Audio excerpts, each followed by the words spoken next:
Hey, what's up everyone? Welcome to the Battlefield 2042 review. I know it's a little bit late, but it's took me a while to get it together over the Christmas period. I hope you enjoyed the video, watch it to the end for some stupid stuff, and tickle that like button. Right, Battlefield 2042 review. This game makes me want to puke, but I'm going to try and give it a fair shake. So let's be fair and give it a proper review. Battlefield 2042 was released quite recently, but it has already caused a lot of noise in the game world. Reviews about this game are mixed. She has received many critics and the fans are so confused. I decided to play a little in Battlefield 2042 to figure out this situation.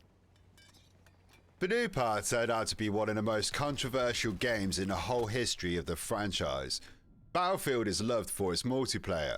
It is a battle on a large maps with an abundance of vehicles and players that have become a trademark of the series over the years. The settings changed. The First and Second World War, the present, the future, the maps, the graphics are changed, but the battles always remained. It was the large-scale battles with the real players which resembled grandiose fights in real war. What the players like so much, but in recent years, the trends in the gaming industry have begun to change, and some of them have even affected such a proven series as Battlefield. And when I think of this game getting made, I can just see a DICE employee in the office sitting here like this. I'm building a game! So, who are we fighting this time? Soon, due to the global crisis, two superpowers, USA and Russia, will fight each other again. Players will have to fight for one of the sides and defend the strategic objects presented on the maps. Curiously, the settings contrasts very strong with one of the main innovations of the new part, which we will talk about later.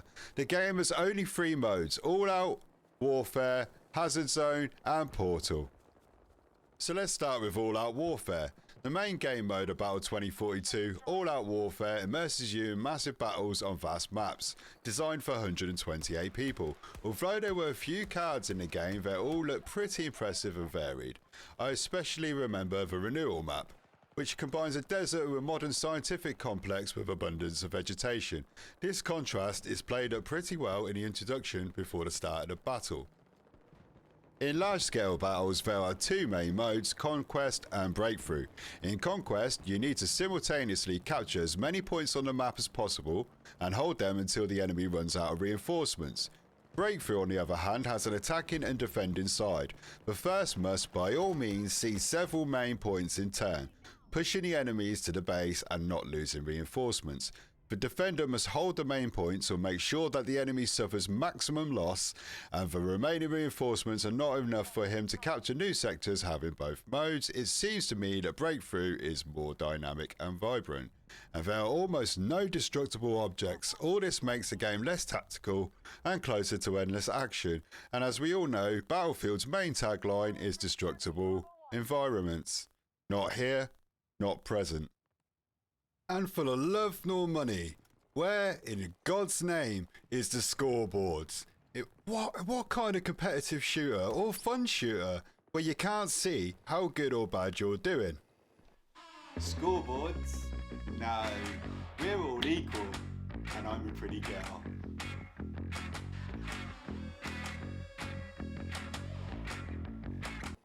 Another obvious drawback to the game is the arsenal of weapons. Yes, you all know how weapons are updated in the game with each new edition, but we want to play here and now, and the presence of only 4 assault rifles, 3 sniper rifles and 4 submachine guns at the start looks extremely sad. There are 2 machine guns in the game at the moment, even in Battlefield 1, where there are more weapons, and this was in the setting of the First World War.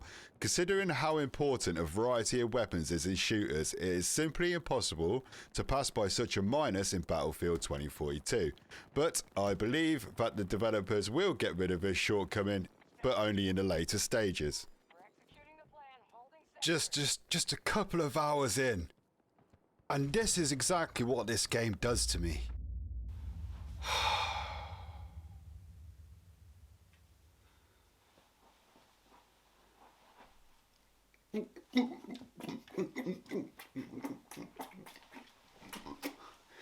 Okay, Now let's have a look at the mode Hazard Zone.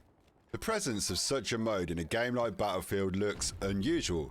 It most closely resembles a hardcore escape from Tarkov, where the player's task is to arrive at a location, pick up all the necessary loot from there, successfully fight off the bots and live players, and evacuate. It's pretty much the same in Hazard Zone. You choose a restless person, equipment for him, and once in a squad with other players, land one of the cards. Then you have to find a storage media from where you will take all the hard drives with the information. In addition to other squads with live players, you are opposed by AI in the form of occupation squads that protect places with possible data carries.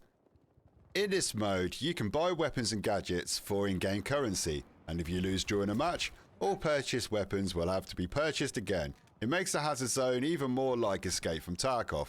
As you might guess, the more expensive equipment you have, the easier it is for you to play.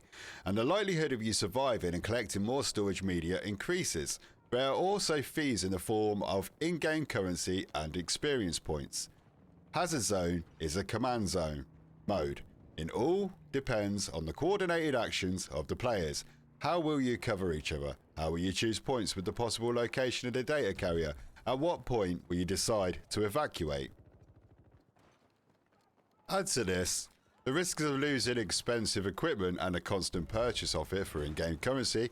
Therefore, it is better to play in the Hazard Zone exclusively with friends and regularly hone teamwork, and accumulate enough funds for the right equipment. As a complement to the Battlefield modes, it's not bad, but it's nothing more.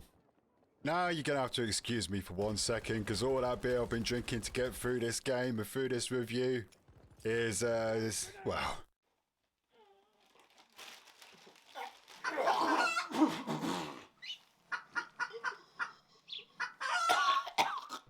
Right, much better. Let's continue with this great game.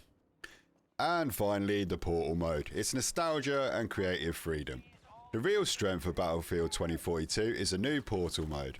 Here you can plunge into the past, games in the series, taking part in battles from game modes Battlefield 1942, Battlefield Bad Company 2 and Battlefield 3, or create your Battlefield using the editor. Past games in this series with updated graphics being a pleasant diversity in the gameplay, and at the time allow you to appreciate the differences between the classics and the new game. If you talk about creating your own game and using the editor, you can choose any map from all the listed games including Battlefield 2042. Remote game rules, parties to the conflict restrictions, etc. For example, in one of these modifications I played on a map where only sniper rifles and knives were allowed. In this case, the player has only 2 cartridges, and for each kill you have given 1 more cartridge. In another mode, I already competed on a map for Battle 2042 in a deathmatch mode, where the player gets a new weapon for each kill at the same time. For firearm was from 1942. Using these 2 examples, it is easy to imagine what type of variety in the gameplay this editor gives you. You can easily create a Battlefield you've always dreamed of with your own rules, weapons and maps. If you get bored, create a new mod that will radically different from the previous one. I would like to believe that the developers will support this mode in every possible way and will periodically make various additions to Portal. This mode is a strong point of the game, which can unite both fans of the series and new players to the Battlefield series. Okay, let's talk about the visual components and optimization. It's hard to argue, but the new installment of the series looks great thanks to its excellent lighting and textures. Tornadoes and stormy weather don't have a significant impact on the gameplay. They are still breathtaking and set the right atmosphere for every battle. Yes, there are still too many empty spaces on the maps, but at least they still look great, especially if you have a top-end PC or a new console. The beauty secret is quite simple. The game runs on the latest version of the Frostbite engine from which it squeezes out all the juices. But on the downside, the game crashes so much and it's so glitchy and the frame rate drops so damn low that it just completely messes with your head, and it's such a shame.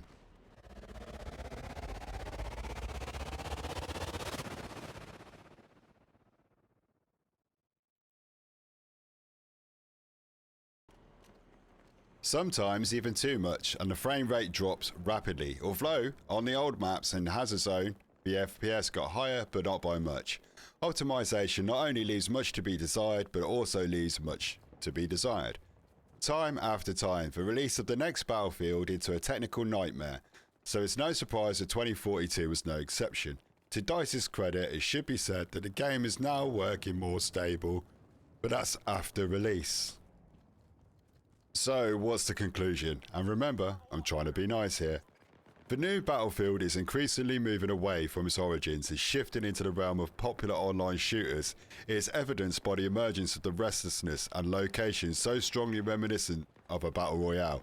As for me, it's more likely the minus of the new part, because it is the division into the classes as well developed maps with good destructibility, which made Battlefield battles one of the best amongst online shooters. However, the battles in Battle2042 are neither boring or dull. But the scoreboard issues is a major thing for me. They're not dull battles, the battles are good, but one thing I can't understand is why are we trying to appease people with this your team versus my team? I mean, what the hell is it? Quick, look who's over the hill. It's their team. Let's get my team and go kill their team.